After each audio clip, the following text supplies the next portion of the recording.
This is a quick video to remind you of the differences between alkanes and alkenes.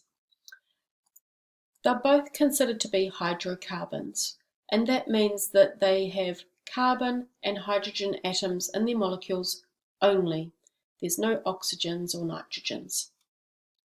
Now, alkanes have all single bonds, and we use the term saturated for molecules that only have single bonds. Meanwhile, a alkene has a double bond in it, and anytime a molecule has a double bond or a triple bond, we would refer to that as unsaturated. The reactions that alkanes and alkenes undergo are different.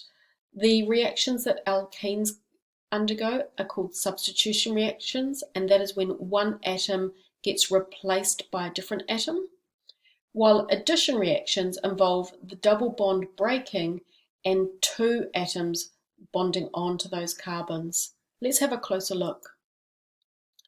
This illustrates substitution reactions.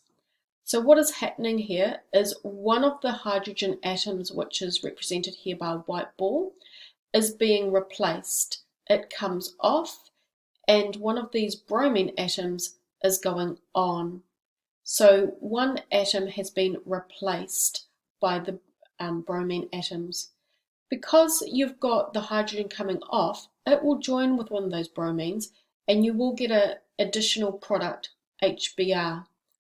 This is another illustration. It's a structural formula illustration. So the hydrogen atom here is coming off, and you'll notice that from the bromine it has replaced, and then the hydrogen has joined on with the other bromine, because this consists of two bromine atoms joined together. So that's where the H gets the other bromine from. Notice it doesn't matter if you are which hydrogen you choose to replace, it's your choice. And this is condensed structural formula, and you're more likely to use condensed structural formula in your exam answers, and that's fine. You're allowed to mix between the structural and the condensed structural formula. This reaction, and we'll go through this in a little bit more detail, will only work if it is completed or carried out with UV light. And UV light is the light that we get from the sun. So you can either use a UV lamp if you've got one, or you can just put your test tube on the windowsill and have the sun shining on it. Now the reaction is slow. We'll cover that shortly. So the other type of reaction that I want you to be familiar with is the addition reaction. And what happens here is the double bond breaks, which enables the carbon atoms now to form new bonds, because a carbon must have 4 covalent bonds. It cannot be bonded to 3 atoms only or 5, it's always 4. And we'll be able to understand that better once we've looked at electron structure and Lewis diagrams. So one bromine is able to add to the carbon here on the left. It cannot have the second bromine add on as well, because that would have 5 bonds. So the other carbon here on the right hand side gets the other bromine atom. So both bromines add on in this case, whereas when we were looking at substitution, in the initial instances only one of the bromines goes on. So that's a key difference. Notice that there's no other product produced, because on breaking the double bond it didn't release any atoms off to have other products. So that's your definition, and these definitions are really important. You're often going to need to give the definition in an exam answer.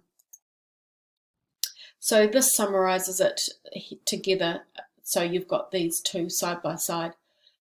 Alkanes undergo substitution where one atom is replaced. Okay, so that is why only one bromine goes on to the molecule. Whereas addition reactions, because it involves the breaking of the double bond, you get 2 atoms joining the molecule. So you get this one here.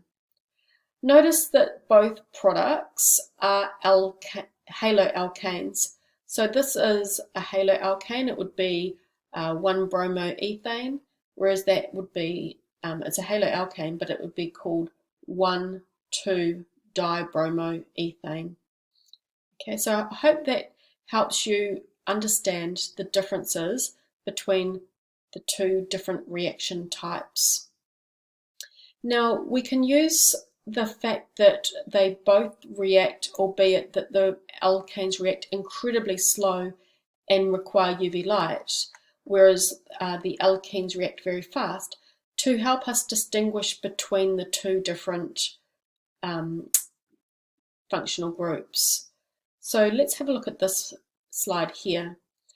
You'll often get asked to distinguish between test tubes, and often they'll say, you know, the labels have fallen out off the test tubes. You don't know which one's which. So what chemical test could you use to distinguish between the test tubes with no labels? And bromine water is a option. Okay, there's other options which I'll discuss with you.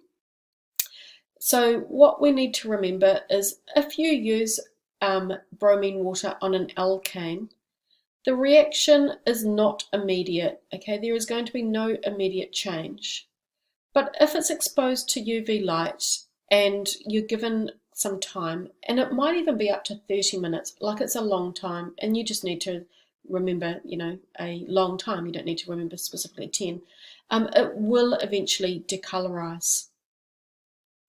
Meanwhile, an alkene, if you add bromine water to an alkene, it decolorizes and very rapidly.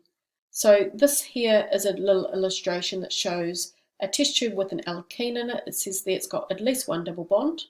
And when you add the bromine into the alkene, then give it a quick shake and you get a colorless solution.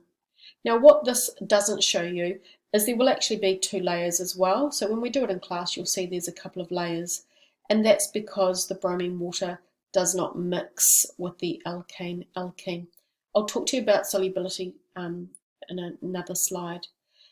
Just to note that if you're wondering what the word decolorize means, it means it's colorless. So I just popped this photo in here to give you an illustration of what it looks like in real life, so you can see the two layers. So there's your colorless layer that is the haloalkane, and that there will be your, no it won't be, that's probably the bromine water, because the bromine is that orangey brown color. So that's like the color you will see in class when we do this. And then over time what's happened is that the bromine's decolorized, and you know, yeah, so that is the two layers. That's what I wanted to illustrate there. Alrighty, so I was saying that you get the two layers. Now the reason you get two layers is alkanes and alkenes are insoluble in water, and we did cover that in the SciPad earlier. So this is actually another test that we do in organic chemistry, because not all the organic groups will be insoluble, but it turns out water cannot be used to distinguish between alkanes and alkenes. So if you were to add water to an alkane, which is what's shown in that test tube there, you'll get two layers. If you have your alkene and water, again, you'd get two layers. So what I put down here is it would actually not help you determine between alkanes and alkenes, okay? You need to be using a test like bromine water. An alternative test that we use, although it's not suitable in this case, is pH. So we use damp litmus paper. However, because alkanes are neutral, when you add the litmus, and it shouldn't say in water, sorry, that's a small mistake. You'd be using damp litmus paper. So what's happening here is you put your litmus paper in, whether it's red or blue, and there's no change. Now, if red doesn't turn blue and blue doesn't turn red, and they both remain with no change, that indicates that it's neutral.